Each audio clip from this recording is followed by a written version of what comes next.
Hey girls, are you having a bad headache and want that quick hairstyle in just 10 to 15 minutes? Then this video is for you. This hairstyle is not that professional but yet can be carried out in just 10 minutes. Girls, so let's do heatless curl in just 10 to 15 minutes. Yes girls, you heard it right. So believe लाग्नुको लागि तपाईले चाहिँ भिडियोलाई एन्डसम्म हेर्नुपर्ने हुन्छ. And let's get it. First of all, म चाहिँ भर्खर नुहाएर आएको छु, त्यही भएर मेरो कपाल चाहिँ अलिकति वेट नै छ. यदि तपाईको कपाल चाहिँ ड्राई छ भने तपाईले अलिकति कपाललाई भिजाएर त्यो लगाउन सक्नुहुन्छ. गर्ने कुरा के हो भन्दाखेरि चाहिँ दिस रोलर, यो चाहिँ मैले मिनेसोबाट लिएको हो, धेरै अगाडि लिएको थिएँ. एन्ड अहिले पनि पाउँछ होला, कुनै पनि कस्मेटिक पसलमा पाउँछ. तपाईले कुनै पनि कस्मेटिक पसलमा अर मिनेसोमै पाउन सक्नुहुन्छ हैन. यसमा चाहिँ 8 वटा रोलर हुन्छ. तपाईले एउटा सानो काइयो पनि हुन्छ. यो काइयोले तपाईले कपाललाई कोर्ने अनि त्यसपछि यो रोलर लगाउने. आफ्टरली गाइज यसले चाहिँ 10 मिनटमै तपाईलाई यस्तो बब्बाल रोल दिन्छ नि. हिटबाट गरेको जस्तै रोल हुन्छ नि त्यस्तै रोल दिन्छ. म तपाईहरुलाई गरेर देखाउँछु. म कपाल कोरिसकेको छु, तै पनि तपाईहरुलाई म यो काइयोले कपाल कोरेर देखाउँछु. तपाईँ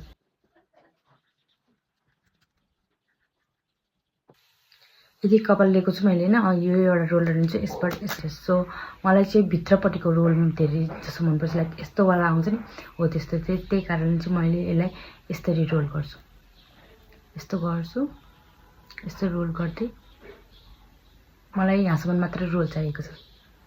अनि त्यसपछि यसलाई म लक गरिदिन्छु. सो एक साइड मेरो भइसकेको छ, देख्न सक्नुहुन्छ. अब म अर्को साइडमा गर्दै छु.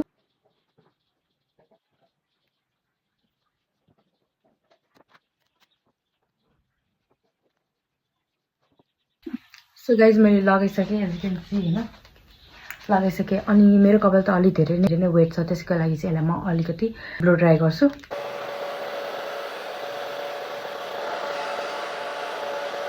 पार्टलाई चाहिँ स्किप गर्दा नि हुन्छ, किन भन्दाखेरि चाहिँ मेरो कपाल वेट भएर अलि धेरै भिजेको भएर चाहिँ मैले यसलाई अलि ड्राई गर्दैछु. अब म तपाईहरुसँग 10 मिनेटपछि भेट्नेछु.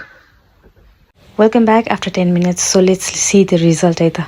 So you can see the result. Oh my god guys, यो एकदमै मजाले बसेको छ. यो त्यस्तो प्रोफेसनल हिट वाला कर्ल जस्तो त त्यस्तो हुँदैन, तर स्टिल गुड टु गो हैन. एन्ड यु क्यान सी मेरो हेयर कति भोल्युमाइज भइसकेको छ, एकदमै भोल्युम आएको छ. मैले नेक्स्ट अर्को साइड नै देख्न सक्नुहुन्छ. मेरो कपालले चाहिँ एकदमै धेरै भोल्युम दिएको छ यसले.